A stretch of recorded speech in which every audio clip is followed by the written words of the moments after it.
Movie के starting में हम क्लार्क नाम के एक फौजी को देखते हैं जो कि जंग के दौरान समुद्र में डूब जाता है। उसे एक बोट मिल जाती है जिस पे वो बैठा हुआ था। वह कई दिनों से समुद्र में तैर रहा था, तभी उसे एक टापू दिखाई देता है। वह अपनी नाव को किनारे लगा देता है, कहीं उसे दुश्मन ना देख ले, इसलिए वो छुपते हुए इस टापू के अंदर जाता है और पेड़ों के बीच छुप कर बैठ जाता है। फिर वो इधर उधर देख रहा होता है, तभी उसे एक चर्च दिखाई देता है। वह सोचता है कि यहाँ पे चर्च कैसे हो सकता है, लेकिन तभी जब वो उसके पास जाता है तो वह सच में ही चर्च था और वहाँ पर किसी के होने का एहसास होता है। तो अंदर से एक नन निकल कर आती है। जब नन अचानक से क्लार्क को वहाँ देखती है तो वो डर जाती है। वह उसे दुश्मन का फौजी समझ रही थी। तभी वो कहता है, मैं जापानी फौजी नहीं हूँ, मैं अमेरिकन हूँ। तभी नन को थोड़ी तसल्ली होती है और वो उसे अंदर आने के लिए इनवाइट करती है। वहाँ पर फौजी एक ग्रेव को देखता है, लेकिन वो उससे कुछ नहीं पूछता। तभी नन उसे अंदर आने के लिए कहती है। वो नन के साथ अंदर जाता है। नन उसे बताती है कि यहाँ पर जापानी फौजियों ने हमला कर दिया था। जापानी फौजी हमारे लोगों पे अत्याचार कर रहे थे। जब ये बात फादर जॉन को पता चली तो फादर जॉन यहाँ आना चाहते थे, लेकिन वो काफ़ी उम्र के थे, इसलिए उनके साथ मैं यहाँ पर आई। लेकिन जब हम लोग यहाँ पहुँचे तब तक फौजियों ने हमारे लोगों को कहीं कर दिया। हमने सुना है उन्होंने हमारी महिलाओं को बेच दिया और जो जेंट्स थे उनको ख़त्म कर दिया। ये बात जब फादर जॉन ने सुनी तो वो सच में बर्दाश्त नहीं कर सके और वो मर गए। मैंने ही उनकी ये ग्रेव यहाँ बनाई है और मुझे बचाने कोई नहीं आया। शायद सबको लगा मैं भी मारी गई और तब से मैं यहीं हूँ। क्लार्क बताता है कि मैं भी फौजियों से बचते बचाते समुद्र में कूद गया। वहाँ मेरे हाथ एक बोट लग गई। मैं 3 दिनों से लगातार समुद्र में तैर रहा था, लेकिन देखो आज मैं तुम्हारे सामने बैठा हूँ। इसके बाद दोनों खाने के लिए कुछ लेने के लिए जाते हैं, जहाँ पर वो एक पेड़ पे चढ़ जाता है और वहाँ से कुछ नारियल तोड़कर उस नन को दे देता है। जब वो पेड़ पे मौजूद था वहाँ से उसे एक गुफा भी दिखाई देती है। जब वो वहाँ जाता है तो देखता है वो सच में एक गुफा थी, लेकिन अभी वो उसके अंदर नहीं जाता। वापस से नन के पास आता है तो उन्हें समुद्र में एक कछुआ तैरता हुआ दिखाई देता है। वो उस कछुए को पकड़ने के लिए दोनों लोग नाव में बैठ के जाते हैं और उस कछुए को पकड़ने की कोशिश करते हैं, लेकिन कछुआ पानी के अंदर चला जाता है। तो यहाँ पर क्लार्क तैर कर उस कछुए के पास जाता है और उस कछुए को पकड़ कर ले आता है। वह लोग उसे पकाकर खा रहे होते हैं। तभी क्लार्क बताता है कि वह अनाथ है, इसीलिए उसने बड़ा होकर आर्मी ज्वाइन करने की सोची, जिससे वो अपने देश की सेवा कर सके, और तभी से मैं आर्मी में हूँ। नन बताती है, मेरा नाम एंजेलिना है, मैं भी अनाथ थी। मैंने भी लोगों की यहाँ पर मदद करने की सोची, इसलिए नन बन गई। तभी उन लोगों को शोर सुनाई पड़ता है। वो लोग छुप के देखते हैं तो उन्हें पता चलता है कि यहाँ पर जापानी फौजी आ गए हैं। तभी वो नन को लेकर उसी गुफा के अंदर जाने की बात कहता है। नन उसके संग गुफा में जाती है। वो उस गुफा को देखकर हैरान थी। तभी जब वो बाहर आकर देखता है तो जो जापानी फौजी थे वो पूरे टापू में फैल गए थे और चारों तरफ आग जला दी थी, धमाके हो रहे थे। उन्होंने चर्च को जला दिया था जो अब धू धू करके जल रहा था। ये बात सुनकर नन को बहुत धक्का लगता है और वो रोने लगती है। इसके बाद क्लार्क उसे संभालता है। वो लोग फिर से देखते हैं तो जापानी फौजी यहाँ से जा रहे होते हैं। ये देखकर उन्हें थोड़ी तसल्ली मिलती है। इसके बाद वो गुफा से बाहर आते हैं और चारों तरफ देखते हैं तो सब कुछ जल चुका था। अब उनके पास कुछ भी नहीं बचा था। जो चर्च था अब वो राख में बदल चुका था। अब उनके पास खाने के लिए कुछ भी नहीं बचा था, ना ही कुछ भी पहनने ओढ़ने के लिए। तभी क्लार्क खाने के लिए कुछ लेने के लिए जाता है।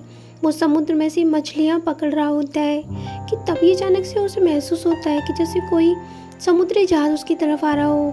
तो वो देखता है कि जापानी सैनिक उधर आ रहे होते हैं। तो वो उसी पानी में एक जगह पे छिप जाता है। वह वहीं पर ही छुपा रहता है रात होने तक, क्योंकि जापानी फौजी उधर आ चुके थे। वो धीरे धीरे जापानी फौजियों के बंकर में चला जाता है। वहाँ पर एक जापानी आ जाता है, जिसके डर से वो वहीं पे छुपा हुआ सो जाता है। इधर जो नन होती है वो जागकर देखती है कि वहाँ पर क्लार्क नहीं था। वह ये देखकर दुखी हो जाती है। वह सोचती है शायद वो चला गया। इसके बाद हम देखते हैं कि जापानी फौजी जब वहाँ से चले जाते हैं तो क्लार्क वहाँ से छुपते छुपाते उस नन के पास आता है। इधर नन दुखी थी कि कहीं जापानियों ने उसे मार तो नहीं दिया।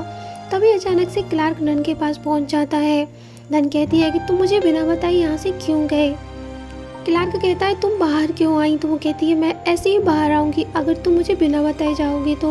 वो वादा करता है वो आगे से बिना बताए नहीं जाएगा। तभी वो उसे एक कंघा गिफ्ट करता है और कहता है ये मैं तुम्हारे लिए लेके आया हूँ। और वह उसे फ्लर्ट करने लगता है, लेकिन नन उसकी बातों पर ध्यान नहीं देती और वो कंघा एक साइड रख देती है।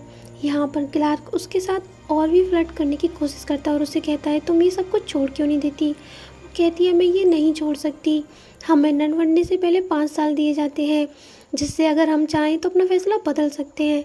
लेकिन तभी अचानक उनकी बातों के बीच उन्हें एहसास होता है कि फौजी यहाँ से चले गए हैं। वो लोग खुशियाँ मनाते हैं। तभी क्लार्क उसे प्रपोज करता है कि मैं तुमसे शादी करना चाहता हूँ, लेकिन नन कहती है मैं ऐसा नहीं कर सकती। तुम मेरे हाथ में ये रिंग देख रहे हो, ये भी चांदी की है। जैसे 5 साल बाद मैं नन बनने का फैसला लूँगी तो ये मुझे सोने की पहना दी जाएगी। मेरे 5 साल होने में सिर्फ 1 महीना बाकी है और मैं ये सब कुछ ख़त्म नहीं करना चाहती। जिसे सुनकर क्लार्क उदास हो जाता है और वो किनारे पे चला जाता है। नन वहाँ आती है और उसे समझाती है कि मुझे माफ़ कर दो, मैं समझ सकती हूँ कि तुम्हें मुझसे प्यार है, लेकिन मैं ये नहीं कर सकती। तभी वो लोग अंदर आते हैं और एक वाइन की बोतल पीने लगते हैं। तभी क्लार्क को थोड़ी सी चढ़ जाती है और वो नन से बदतमीजी करने लगता है और उसके साथ ज़बरदस्ती करने की कोशिश करता है। नन उससे बचते हुए जंगलों की ओर चली जाती है। जब सुबह क्लार्क की आँख खुलती है तो वो उसको ढूंढते हुए जंगल में जाता है, जहाँ पर वो पेड़ों के बीच पड़ी हुई थी। क्लार्क उसे उठाकर लाता है अपनी गोद में और उसे एक गुफा में लेके जाता है, जहाँ पर वो ठंड से काँप रही होती है। उसे गर्मी की ज़रूरत थी तो क्लार्क उन्हीं जापानी के बंकरों में जाता है और वहाँ से कुछ गर्म कपड़े चुरा रहा था। तभी एक फौजी आ जाता है जिसे वो मार देता है। इसके बाद वो उन कपड़ों को बचते हुए उस नन के पास लेकर आता है और उसके कपड़ों को चेंज कर देता है। जब नन को होश आता है तो वो डर जाती है, क्योंकि उसके शरीर पे एक भी कपड़ा नहीं था। तो वो उसे बताता है कि तुम मरने वाली थी ठंड से, इसलिए मैंने तुम्हारे कपड़े चेंज किए। तो यहाँ पर उसे कुछ नहीं कहती। इसके बाद हम देखते हैं कि जापानियों ने जो भी कुछ था उसमें भी आग लगा दी थी। वो चारों तरफ धमाके कर रहे थे। क्लार्क बताता है कि मैंने उनके एक बंदे को मार दिया था और उसकी लाश उन्हें मिल गई है। नन कहती है अब हम नहीं बचेंगे, अब हम मारे जाएंगे। तभी क्लार्क गुफा से बाहर आकर देखता है तो चारों तरफ धमाके हो रहे थे और प्लेन्स हवा में उड़ रहे थे। धमाकों को देखते हुए वो फिर से गुफा के अंदर छिप जाता है और कहता है हमारा अंदर रहना ही सेफ रहेगा, शायद अब हम मरने वाले हैं। लेकिन तभी उसे एहसास होता है कि शायद ये अमेरिकी आर्मी है और वो कहता है उन लोगों ने वहाँ पे माइंस बिछा रखे हैं, मुझे बाहर जाना होगा। अगर मैंने वो माइंस नहीं हटाए तो अमेरिकी फौजी जब आएंगे तो वो मारे जाएंगे। मुझे तुरंत ही वो जाकर हटानी होंगी, जिससे वो लोग जब हमें यहाँ बचाने आए तो वो आ सकें और हम आराम से निकल सकें। वो उन माइंस को हटाने के लिए निकल जाता है और धीरे धीरे करके वो काफ़ी सारी माइंस को हटा देता है। फिर वो उसी मशीन को निकाल कर फेंक देता है जो उन्हें कंट्रोल कर रही होती है। इसके बाद नन भी उसके पास आ जाती है।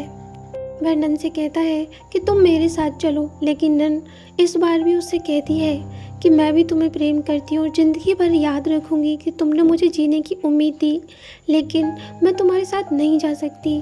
तभी वहाँ पर अमेरिकी आर्मी आ जाती है। वो लोग क्लार्क के पास आते हैं। क्लार्क काफ़ी जख्मी हो चुका था। यहाँ नन उसके मुंह पे एक सिगरेट देती है और अब वो खुश था।